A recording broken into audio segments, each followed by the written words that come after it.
ассалому алайкум шунавандагони гиромӣ.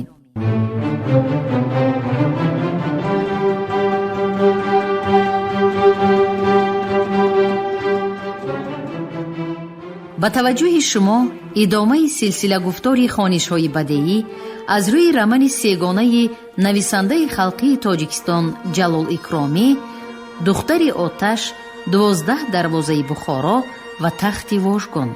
шунавандагони арҷманд, акнун ба қироати рамани сегонаи Ҷалол Икромӣ тахти Вожгон оғоз менамоем. ҳоло гуфтори сиюмро аз рӯи ин раман бишнавед. ровӣ ализода Абдурашид Хуҷамқул.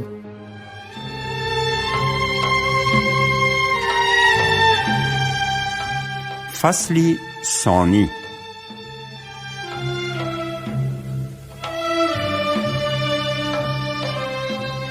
من دوستهای نو پیدا کردم، گفت فیروزه عصای اینا را دیده. این فتیل مویک زنجیره نام دارد. اینش اکی وی، نامش شنبی. همه اینها اسکرهای لطیف قتول، گفت کاروانباشی و به بچه ها مراجعت کرد. خوش، شما از کدام دسته؟ از دسته اول، گفت شنبه دلیرانه. ناممان آتش. ای بله، گفت کاروانباشی، پسری کی می شوی؟ پسری عوض میرگن. با اسکرها هیزم آوردی؟ آوردم. آفرین، نباشد اکنون مهمان را تا به قوشخانه شان برده مانیتان. خوب شده است، گفتند بچه ها. پیش پیش بچه ها و فیروزه از پس آنها عصا و لطیف به طرف کنار قشلاق روان شدند. قشلاق در دامنه تپه های بلند و پست جایگیر شده بود که آخری آن تپه ها به کوه می چسبید. حولی لطیف در بلندی و از دیگر حولی های قشلاق در کنارتر علاهیده افتاده بود. آن دو کلبه و یک ایوان و یک عاقل را حولی هم گفتن ناجایز بود، ولی نسبت به حولی های این طرف آن خرابه نامی حولی را گرفته بود. لطیف چراغ سیاه را درگیراند و به گرد آتشدانی که در نزدیکی سوراخ تیریزه مانند خانه به زمین کنده شده بود، یک دو پوستک و دو کورپه و کورپچه را پرتافته مهمانها را به نشستن دعوت کرد. بچه ها هیزم آوردند، با آتشدان قله کردند و در یک دم تمام شیفت خانه را دود فرا گرفت.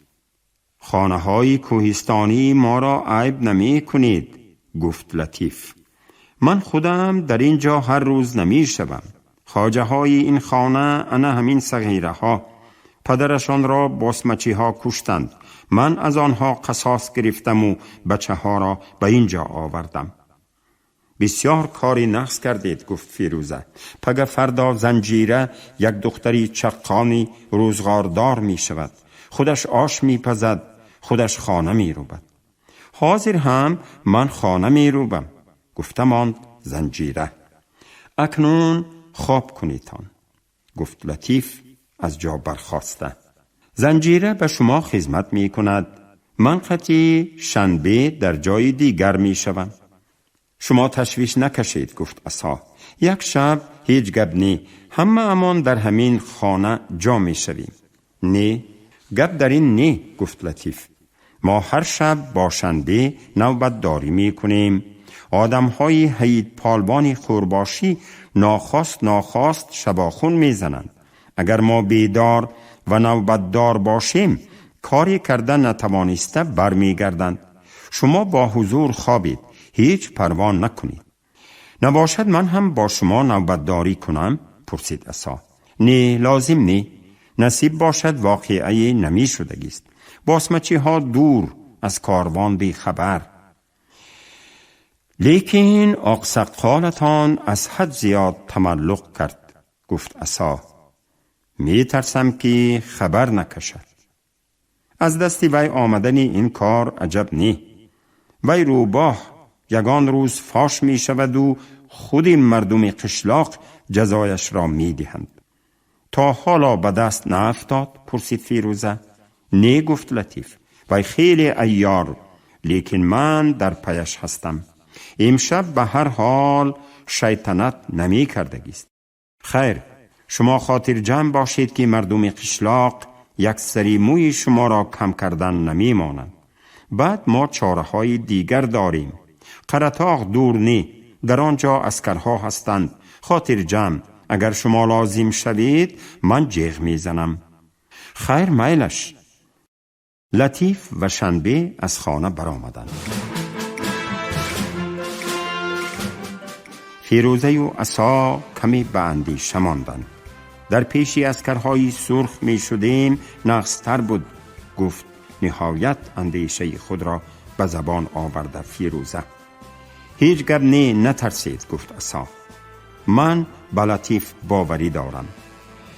اگر باسمچی بیاید، گفت ناخواست به میان گپ در آمده زنجیره. در اینجا در همین قریبی یک چاه هست، چاهی خشک. هیچ کس آن را نمی داند به غیر از لطیف عمکم و شنبه. ما در همانجا رست می شویم.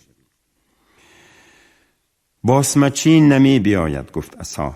از اسکرهای سرخ می ترسد. راست، از اسکرها می ترسند، گفت. سخنی عصا را تصدیق کرده زنجیره و دستانش را به زیر سرش بالیش کرده بروی پوستک دراز کشید. انا دیدید، گفت عصا به فیروزه که از افتش به واهمه افتادگی بر این می نمود. زنجیره نمی ترسد، با حضور خواب می کند. شما هم خواب کنید. از قرشی تا به اینجا رسیدن آسان نبود. به واسطه بایسون و کوههای پرخطری آن، به واسطه آن جاهایی که اسد مخصوم می توانست شباخون زند، صحت و سلامت گذشته آمدند. در همه جا فیروزه دلیر، ناترس و خرم بود. وی اول به سرش فرنجی و برویش چشم بند داشت. بعدی قرشی فرنجی و چشم بند را لونده کرده گرفت و لیکن سر و رویش را با رومالی کلانی پشمین پنهان کرد. بعد آهسته آهسته با همه اهل کاروان شناس و ازانی خودی شد و مثل همه به کارها یاری میدادگی و حتی گاها فرمان میدادگی شدمان. اما چی شده بود که امشب در چشمانش واهمه پیدا شده بود؟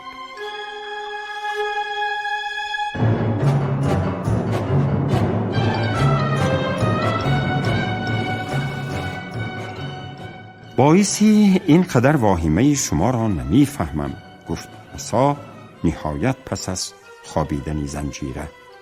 به شما چی شد؟ هیچ گپ نه، گفت با تبسم فیروزه هم با آوازی پست.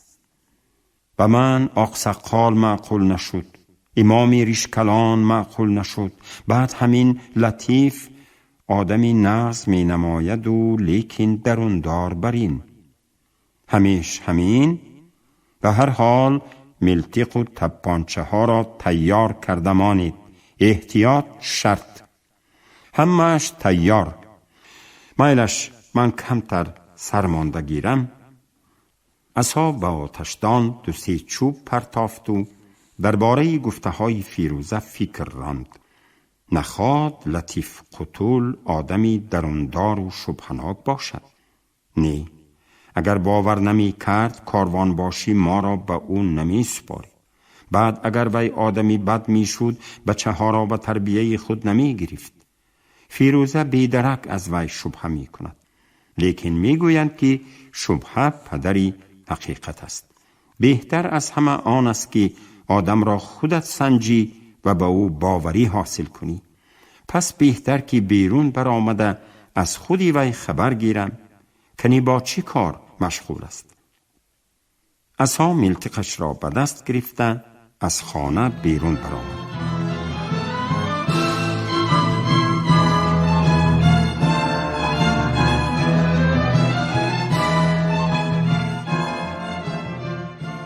اول در تکه ایوان استاده بروی حولی و اطراف سینچه کرد.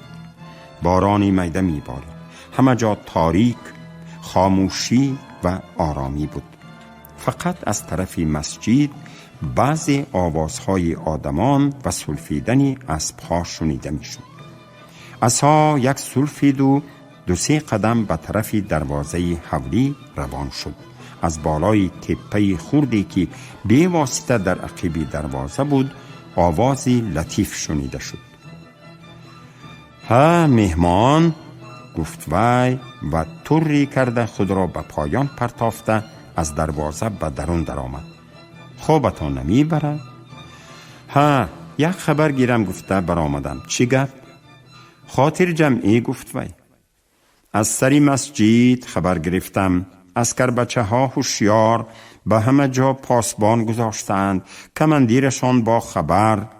امام و آق سقال در کجا؟ آنها را ندیدید؟ نمی نمایند.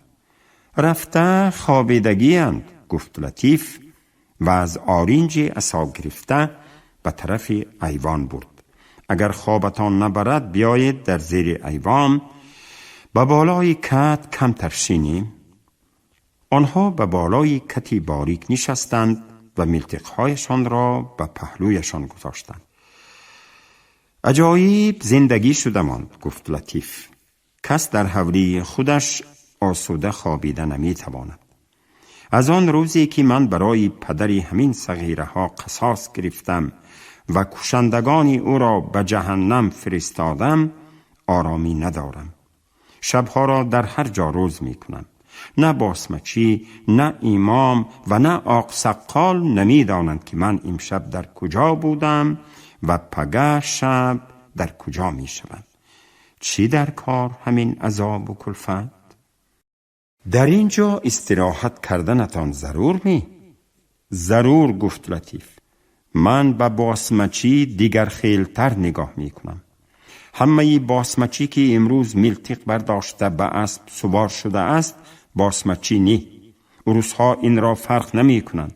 حکومت دوشنبه این آدمانی وکیلی مختار باشند به عروسها یاری داده مورا از خمیر جدا کردن نمی خواهند. وکیلی مختار به ثریا افندی نام یک مردکی بد جنس تقدیر خلق این اطراف را داده مانده است. گاه گاه با باسمچی جنگ می کنیم گفته با آدمی بسیار می براید. همه را برابر کشته خانه های مردم را تالان و تاراج می کند. به باسمچی زورش که نرسید آمده دهقانی بیچاره را می برد. من به این کارها طاقت کرده نمی توانم. در همین جا ایستاده مردمی این گرد و اطراف را هم از باسمچی، هم از ثریا افندی و هم از دیگران مدافع می کنم. عروسها به من باوری دارند. از قلعه خودشان برآمده یگان کارنامه نشان دادنی شوند مرا همراه می گیرند و با مصلحت من کار می کنند. نباشد باسمچی ها در کوهستان آنها را یک قدم راه گشتن نمی مانند. دهان عصا گشاده شده ماند. این مردک نظرناگیر، یک دهقانی کوهستانی، از کجا اینقدر عقل و تدبیر را به دست در آورده باشد؟ من هم به این فکرتان یار کی، گفت عصا. همه باسمچی نی. آنها را فرق کرده توانستن لازم. بله، فرق کرده توانستن لازم، گفت آه کشیده لطیف. اما کی این کار را می کند؟ خلقهای بیچاره بسیار تلف شده ایستادند. باسمچی آمده می کشد، سلدت آمده می کشد، ثریا افندی آمده می کشد. به این یک حد ماندن در کار. برادر، شما به دوشنبه که رفتید همین را به حکومت فهمانید. ابراهیم بیگ، حید قرباشی، دولتمند، فضیل و دیگرانش از عهده نابرایی حکومت داران ما از آدم را فرق کرده نتوانستنی آنها استفاده میبرند. خلق را بر ضد دولت میشورانند. جایی که گربه نباشد موش سر میبردارد. میگویند راست.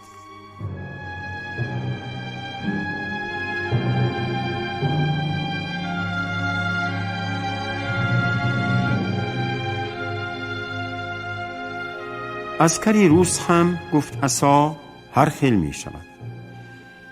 یک بولکشان از سال 1919 این جانب از پاموزه از تن لباسی عسکری را نکشیده از جبهه به جبهه می گردند. چی بودنی حیات آسوده و فراغت را فراموش کرده اند. آنها را که به جنگ سر دادند دیگر هیچ کس را فرق نمی کنند. همه آنهایی که از طرف دشمن می آیند زده خیر کردن می خواهند و پروای جان خودشان را هم ندارند. لیکن هستند کمونیست ها، کمیسرها، میفهمیدگی ها هستند و آنها همیشه جان کاخانده تشویقات و ترغیبات می کنند. لیکن جنگ که شد مثل آتشی که به جنگل می افتد، هم خشک می سوزد هم تر. این گپتان هم درست گفت لطیف، با آنها فهمانیدن لازم. بنابراین هم من در اینجا استقامت می کنم، هم خشک و هم تر نسوزد می گویم. نصیحت پدری من همین بود: از خدمت خلق سر متاب، آن کس را حرمت کن که برای خلق قدمی برداشته باشد. آفرین جوره، گفت عصا، به شما صد رحمت، و شما سزاوار حرمت هستید. من چی؟ گفت خاکسارانه لطیف، خلق اگر روا داند ایلای یا قط می سازد. شما در کجا خواندگی؟ پرسید طاقت ناکرده عصا. گپ زدنهایتان آدمی مدرسه تمام کردگی بری. من در مکتب زندگی خواندم، گفت لطیف. بعد چند وقت در عسکری خدمت کردم. خیر، من شما را از خواب ماناندم. بر وقتر خواب کرده بر وقتر خیستن لازم. من رفته از قراولخانه خودم خبر گیرم. این را گفت و لطیف از جا برخاست و ملتق را به کیف پرتافته به سوی دروازه روان شد و در تاریکی از نظر پنهان گشت.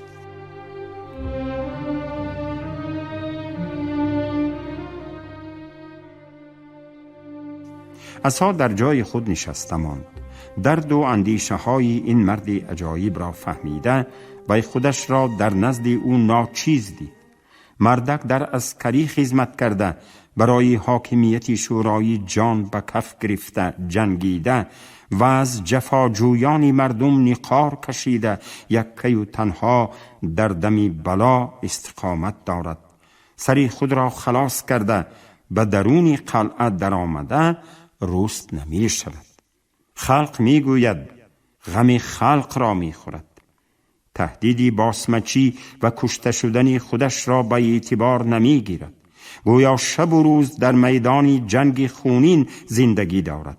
انا همین خیل آدم را رئیسی هیئتی وکیلی مختار کردن لازم بود، نه عطا خواجه یا میر بابا محسن زاده را. دلش می سوزد که باسمچی از عهده برای حکومتداران ما استفاده برده خلق را به خودش می کشد و دهقان بیچاره کورکورانه پی ابراهیم بیگ و دیگرشان را می گیرد. این را لینین در مسکو استاده دیده است و گفته است که عفو عمومی اعلان کنند و اما ثریا افندی ها دهقان بیگناه را از خانه‌اش گرفته برده حبس کرده می مانند. توبه توبه، پگاه به دوشنبه رفته می رسیم. اما چقدر کار، چقدر مبارزه می باید. بله، به دوشنبه سفر کردنی وی کاری حق و کاری ثواب شد. در این راه فیروزه مهربان به وی یاری ها می رساند. عصا از جا برخاست و آهسته نوگ نوگی پا قدم گذاشته به خانه در آمد.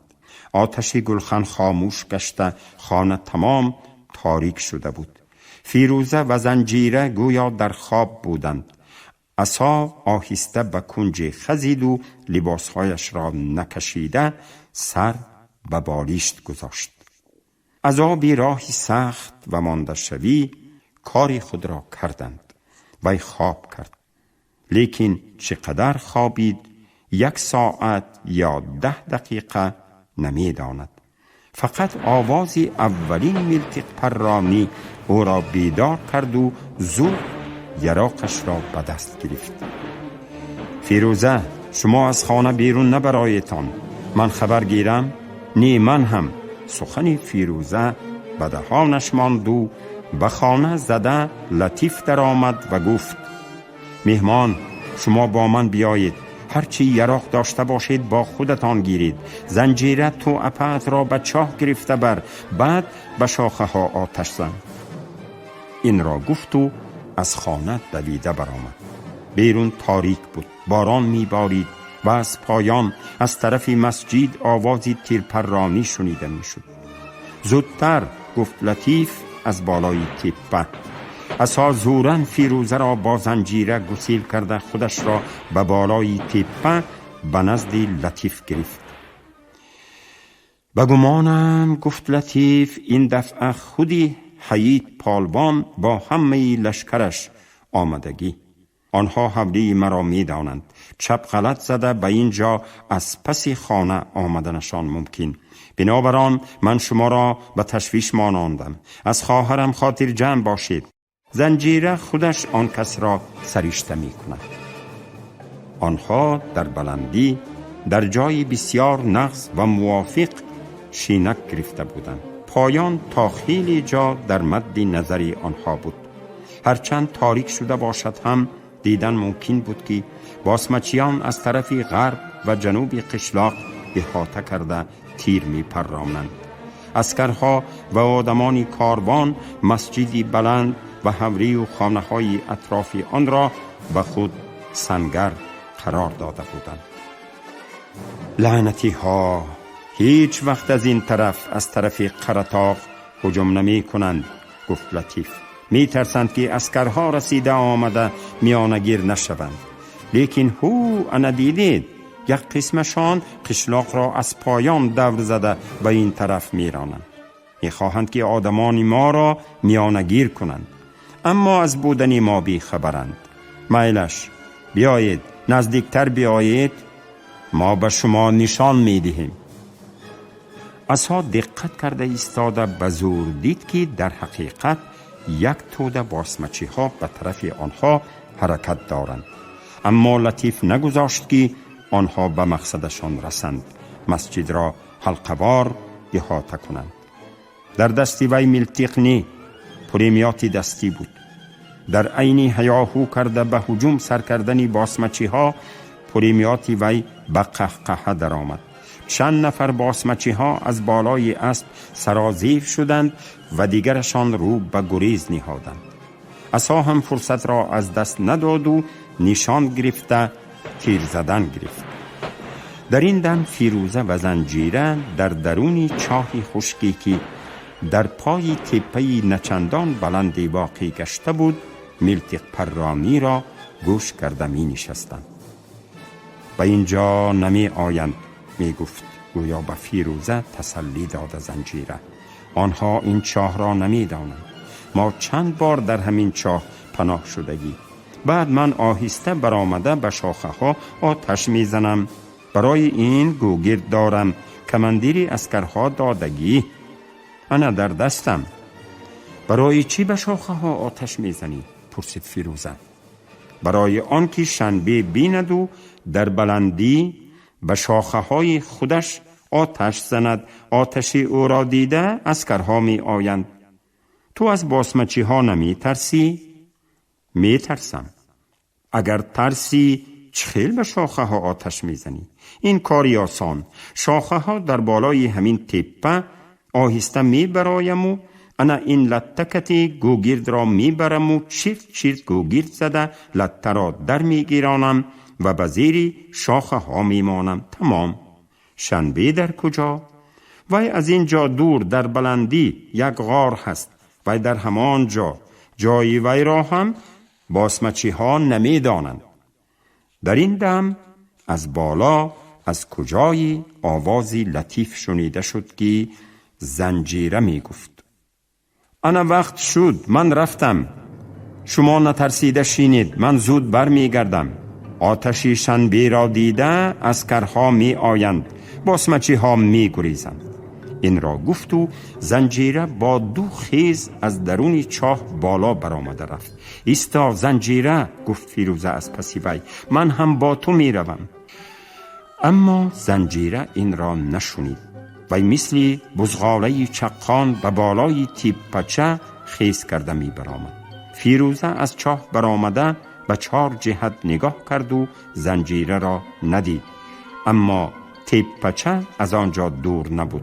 فیروزه 2-3 قدم به سوی تیپچه مانده بود که ناگاه یک چیر زدنی زنجیره را شنید و گویا یک باره دهانی او را بستند. دل فیروزه جیغی کرد و تپانچه را به دست گرفت و با 2 خیز خود را بالای تپه رسانیده به سوی مردی که با زنجیره تلاش می کرد 2 تیر خالی کرد.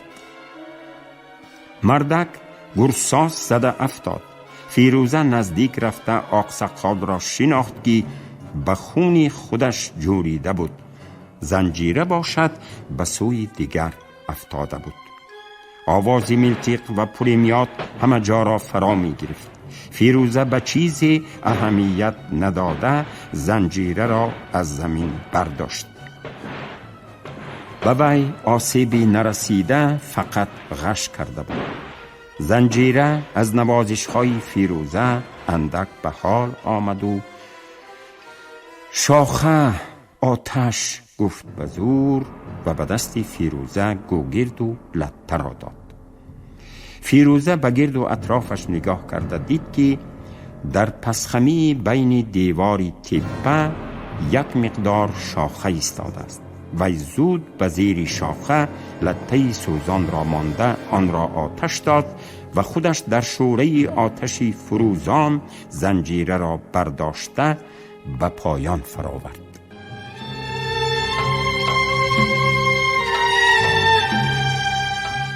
فصلی ثانی.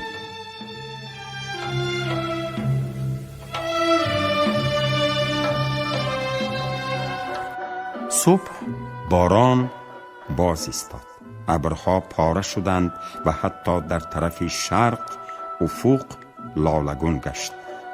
منظره دلگیر کننده این قشلاق که دیروز بیگاهی کاروان را قبول کرده بود، امروز اولی پگاه فرح افزا بود.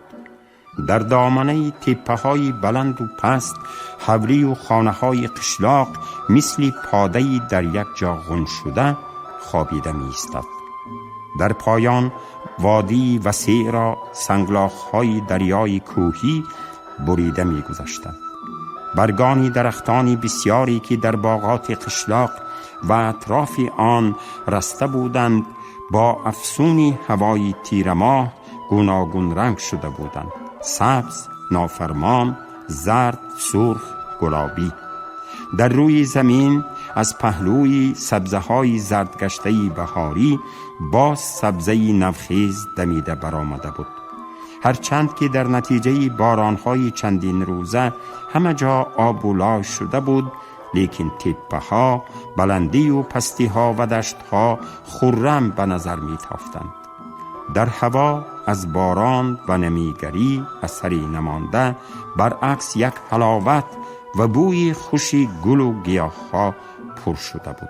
اندک شمالی فارمی صبحگاهی ابرهای پارگشته را قمچین زده می راند و نوگی تپه و کوهساران را شوره زرنگاری آفتاب منقش کرده بود.